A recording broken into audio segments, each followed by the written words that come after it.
निहाल साहब और बुलंद इकबाल की रिवायत को बरकरार रखते हुए आज आगरा रोड पर शान हिंद राब्ता ऑफिस पर एक ईद मिलन का प्रोग्राम रखा गया है, जो हर साल रखा जाता है। बड़ी तादाद में लोग मिलने के लिए आए। मैं तमाम ही लोगों का शुक्रिया अदा करता हूं और मालेगांव शहरियान को ईद की पुरखुलूस मुबारकबाद देता हूं। इसी के साथ साथ ये ईद मालेगांव शहर के लिए ख़ास तौर से पार्लियामेंट इलेक्शन और असम्बली इलेक्शन होने के बाद मुसलसल लोगों को तकलीफ़ हो रही है। हम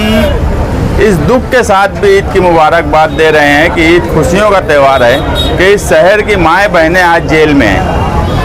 और ऐसे हालात इस शहर में इससे पहले कभी नहीं आए। हम उनके गम में भी बराबर के शरीक हैं और उनसे हमदर्दी भी रखते हैं और उनके लिए कोशिश भी कर रहे हैं। इसी के साथ साथ फिरका परस्तों ने इस मुल्क में और ख़ास तौर से मालेगांव शहर को टारगेट बनाने के लिए जिस तरह का हथकंडा अपनाया हुआ है, उसका कहीं ना कहीं हम मुंहतोड़ जवाब दे रहे हैं। वो साध्वी प्रज्ञा सिंह को मालेगांव शहर में लाने की बात हो, सबसे पहला ऑब्जेक्शन तहसीलदार से लेकर पुलिस डिपार्टमेंट तक हमने लिया कि वो साध्वी जिसके ऊपर मालेगांव शहर का ही बम ब्लास्ट का इल्ज़ाम हो और ऐसे वक्त बम ब्लास्ट किया गया था, वो भी ईद हमारी गम में गुजरी थी और उसको लाना कहीं ना कहीं उन ज़ख्मियों, ख़ास तौर से उसमें बच्ची भी शहीद हुई थी, उनके ज़ख्मों पे नमक छिड़कने जैसा था। हाई कोर्ट ने उसको बाद में परमिशन दी, मगर मुझे बड़ी खुशी हो रही है कि जिस ताम झाम से मच्छिंदर सिरके ने उस प्रोग्राम को बनाने की कोशिश की, हमारे हिंदू भाई भी ये बात माने कि ये लोग बराबर नहीं हैं। और वो साध्वी प्रज्ञा सिंह तो कोई वजह से नहीं आई, मगर उसके नाम से ही प्रचार किया गया। उसके बाद भी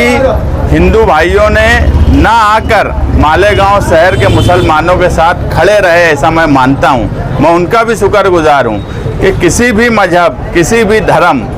का कोई भी आतंकवादी हो, हम इस मुल्क में 2008 मालेगांव बम ब्लास्ट ऐसा वाहिद बम ब्लास्ट हुआ जिसने भगवा आतंकवाद को मुल्क के सामने लाया और जो प्रोग्राम रखा गया था उस सकल हिंदू समाज और उनके लोगों की तरफ से, उससे एक मैसेज तो ये गया कि वो हिंदू हो कि मुसलमान हो, इस तरह के लोगों के साथ वो लोग नहीं खड़े हैं। ख़ास तौर से मालेगांव शहरियान, वो आउटर के हो या मालेगांव सेंट्रल के हो। इसी के साथ साथ हम मालेगांव शहरियान से भी गुजारिश करेंगे, ख़ास तौर से मुसलमानों से, कि आज हालात ऐसे बनाए जा रहे हैं कि हम 2 नंबर के शहरी हो जाएं, लेकिन कानून है, संविधान है और लड़ने वाले लोग भी हैं। हम हर वक्त उनके साथ खड़े रहेंगे, उनकी मदद के लिए खड़े रहेंगे। हमें कानूनी सहारे की ज़रूरत पड़ेगी, कानूनी सहारे के साथ खड़े रहेंगे। हमें जो गांधी ने रास्ता बताया है, उस रास्ते के साथ अगर उनके साथ खड़े रहने की ज़रूरत रहेगी तो हम खड़े रहेंगे। हम कल भी इस मुल्क में बराबर के हिस्सेदार थे, हम आज भी इस मुल्क में बराबर के हिस्सेदार हैं। पार्लियामेंट शहर में आई थी और वो मुस्लिम पर्सनल बोर्ड के secretary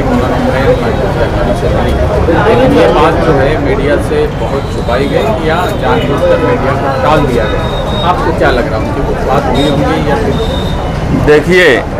member of parliament Shobhatai Bachhav, उनके जीत के आने के बाद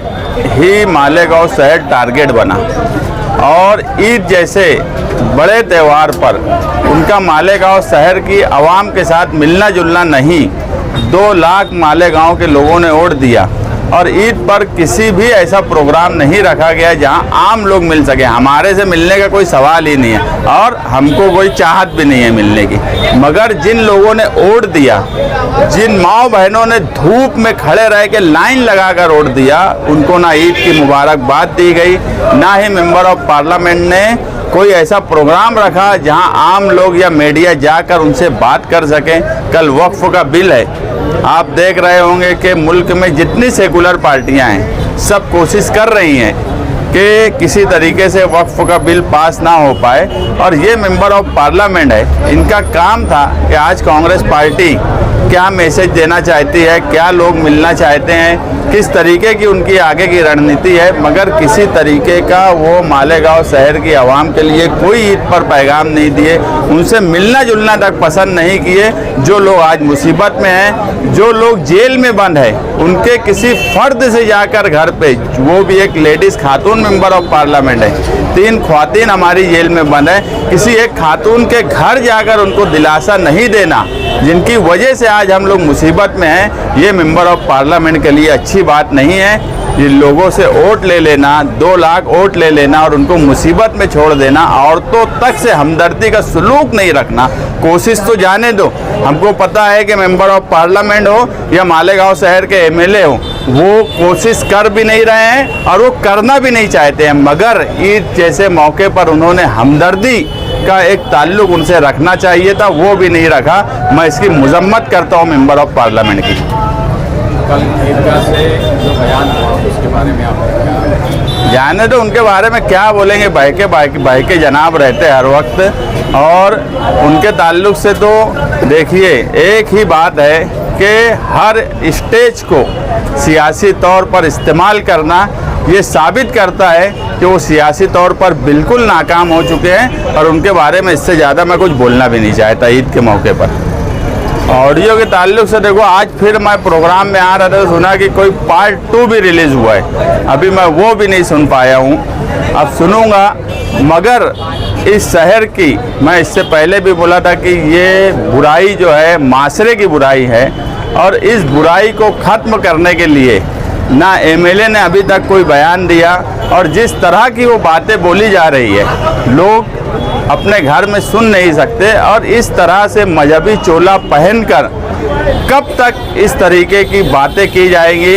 ये कहीं ना कहीं अवाम के सामने चेहरा आ गया, और ये ऐसा चेहरा है जो अपने आप को कई तंजीमों का सरबराह मानते हैं। मेरी तो उन तंजीमों से भी सवाल है कि वो आगे क्या करेंगे।